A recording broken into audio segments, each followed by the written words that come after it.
Mesdames et messieurs, ici Chage et on se retrouve aujourd'hui sur la chaîne secondaire Seria Chage le Phénix pour parler du chapitre 165 de Chainsaw Man, cette seconde partie qui concerne Asami Mitaka bien sûr, mais en relation avec Denji, un chapitre qui se nommera Habituel Paysage et qui va nous parler du quotidien. Ce qui est super intéressant parce que j'ai toujours trouvé que Tatsuki Fujimoto, il arrivait à sublimer ça et que c'était un de ses grands sujets de prédilection. Ça se voit surtout à travers ses one-shots en fait, comme Look Back ou je sais plus quoi, j'ai du mal à me souvenir. Enfin bref, dans tous les cas, en fait, ça parle souvent de la vie quotidienne, en fait, d'une vie qui peut sembler banale avec tout le temps une simple touche de fantastique. Et là, ce chapitre, il est en plein dedans. T'as vraiment l'impression de revenir au thème profond de Chainsaw Man, même de l'écriture de Tatsuki Fujimoto, avec bien sûr le quotidien qui va changer par rapport à l'univers de Chainsaw Man, vu que en fait on est vraiment sur un début d'apocalypse, on se rend compte qu'il y a des gens morts dans le métro, comme ça ils se disent tous que c'est normal, voilà, maintenant ça arrive, les bâtiments ils sont complètement explosés derrière, vraiment là depuis que l'église du Chainsaw Man a explosé, je ne sais pas, et que le démon feu a transformé tout le monde en Chainsaw Man, bah ça y est, le monde n'est plus du tout pareil et on ressent et on comprend pourquoi le démon guerre Asami Mitaka est devenu d'autant plus puissante. Parce que ça se sent que ça y est, t'as cette vibe de fin du monde qui arrive véritablement. Enfin bref, donc ils vont prendre les transports en commun pour rejoindre le sushi, vu que voilà, Denji il a dit qu'il voulait manger des sushis, même si Asami Mitaka n'apprécie pas ça, mais ça on s'en fout. Enfin en réalité c'est pas réellement le sujet. Et alors qu'on va les voir traverser tous ces quartiers, en fait juste dans les transports en commun, qui rappellent bien sûr ce côté habituel, quotidien et compagnie, vu que voilà c'est le titre, Habituel Paysage, là va être posée la question de pourquoi en fait de la part de Denji, Asami Mitaka elle veut le tuer. Parce que, ok, on s'en fiche qu'il y a des sushis qui ont fermé parce qu'il y a des gens qui sont morts et compagnie. Enfin, ça montre bien l'ambiance générale qu'il y a, entre guillemets, dans l'univers désormais, même si apparemment le thé qu'ils font au sushi sans frais, je sais pas quoi, avec du poisson frais, bah, il est très bon, ça, on s'en fout. Vraiment, je sais pas pourquoi j'ai retenu des informations dont je me fous. Mais bon, bref.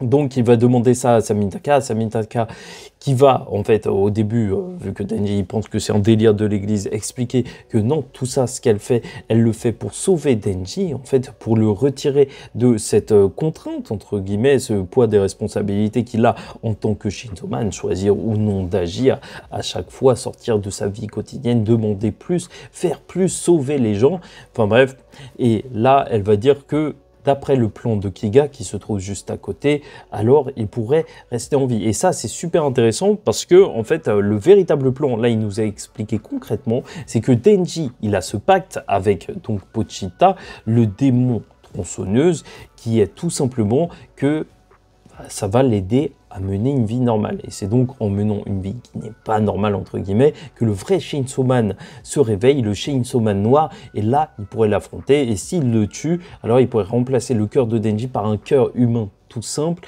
et là, il pourrait rester en vie. Voilà, c'est tout simplement le plan. Après, il posera des questions quant à Kiga, c'est vrai, pourquoi tu lui fais confiance?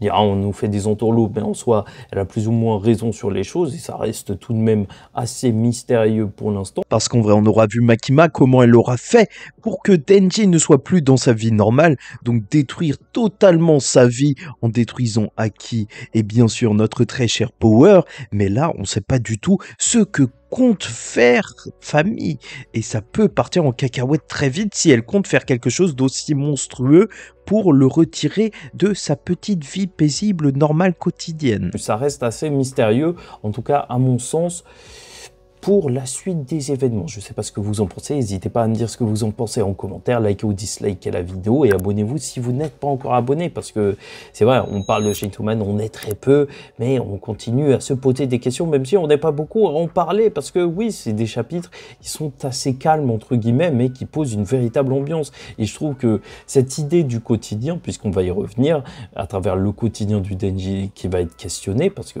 voilà, mener une vie ordinaire, il va se demander bah, qu'est-ce que c'est, parce que sa vie ordinaire c'était de manger du papier, du PQ dans les toilettes, et même si Asami Mitaka se dit que c'est qu'une image, bah en vrai c'est la réalité. On sait que le personnage de Denji, au-delà de son côté totalement barré, ce qui nous l'a fait apprécier et ce qui l'a rendu attachant, Dans un certain sens, hein, vraiment dans un certain sens, parce qu'on l'oublie peut-être un peu trop souvent, c'est que il douille, hein, très sincèrement, tout simplement, il douille sévère depuis sa naissance. Il a eu une des pires vies de base, tu vois, il vendait ses organes, il essayait de rembourser la dette de son père, c'est pour ça que tout ce qu'il voulait, c'était manger des tartines le matin. Ses objectifs, ils ont toujours été très simples en réalité.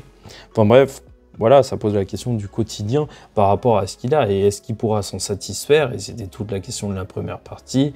Bah non, en fait, même lui, il se rend bien compte qu'il ne pourra pas revenir à cette vie où il mangeait du PQ, même si c'est pas forcément ce qu'on lui demande. C'est juste une façon de dire, pour moi, en tout cas, je l'interprète de cette manière, que maintenant, désormais, revenir à la vie banale qu'il avait, enfin, qu'il aurait pu avoir, une vie tout simple de lycéen, ce sera peut-être assez compliqué. Il s'est donc maintenant habitué à certaines attentes, entre guillemets, enfin, il a certaines habitudes qui font que ça fait partie de son quotidien. Même être le Chainsaw Man, ça fait peut-être plus partie de lui qu'autre chose. Enfin bref, c'est assez intéressant même au niveau de développement de la relation à Samitaka et Denji, parce que tu sens vraiment que tout ce qu'elle veut, elle, c'est le sauver. Et franchement, c'est touchant. Limite, ça y est, c'est un couple quasiment confirmé. Enfin bref, et le chapitre va se terminer sur le fait que, bah voilà, t'as Katana, le mec à côté, qui fait non mais les mômes, vous arrêtez pas de parler, il n'y a qu'une seule chose à faire, je crois que c'est de l'emmener voir des prostituées, voilà, très concrètement, voilà, dans un soapland, je connais pas forcément, et de toute façon, je ne traite pas au Japon, et je ne traite pas en France, dans des endroits comme ça, mais enfin bref, donc ça pourrait lui remonter le moral, apparemment. Bon bah faut voir ce que ça va donner, c'est toujours le côté loufoque, la petite chute, la petite vanne de Tatsuki Fujimoto, tu vois, qui termine comme ça. Pourquoi pas, je sais pas ce que ça va donner, mais ça donnera sûrement quelque chose. Dans tous les cas, c'est vrai que ça a été posé encore une fois comme question, la question de où se trouve Nayuta, et j'espère qu'on va venir dessus, sur la team qui veut sauver le Nayuta pour qu'il soit en pleine capacité et prêt à se battre, et donc que le vrai Chainsaw Man puisse ressortir. J'espère qu'on partira sur ça, parce que je veux pas qu'on passe à côté du personnage de Nayuta. En tout cas, ça nous décrit bien l'ambiance de cet univers, ce chapitre, et vraiment ça sent la fin du monde, hein, tout simplement. Et donc le sujet principal de cette seconde partie, c'est comme dans la première partie, quand tu te rapprochais de plus en plus du démon gun, du démon flingue, là on se rapproche de plus en plus de l'apocalypse, et c'est pour le mieux. Tu sens que tout ça, ça va payer, ça va être monstrueux quand ça va payer. C'est ça Chainsaw Man, une écriture lente mais qui monte petit à petit et qui explose en plein vol. Et ça, c'est magnifique. Enfin bref, n'hésitez pas à me dire ce que vous en pensez. Moi, je trouve que c'est un chapitre qui est vraiment intéressant du point de vue de Denji, ce qui ressent véritablement par rapport à sa vie, en fait, quotidienne. Et c'est peut-être ça le sujet principal de Chainsaw Man. En fait, qu'est-ce que veut Denji? Comment veut vivre Denji? De quelle manière il envisage son quotidien? Et ça, peut-être depuis le début. Bref, c'est Tatsuki Fujimoto, je trouve que c'est un auteur super intéressant pour ça, en fait. Ces questionnements qui sont presque...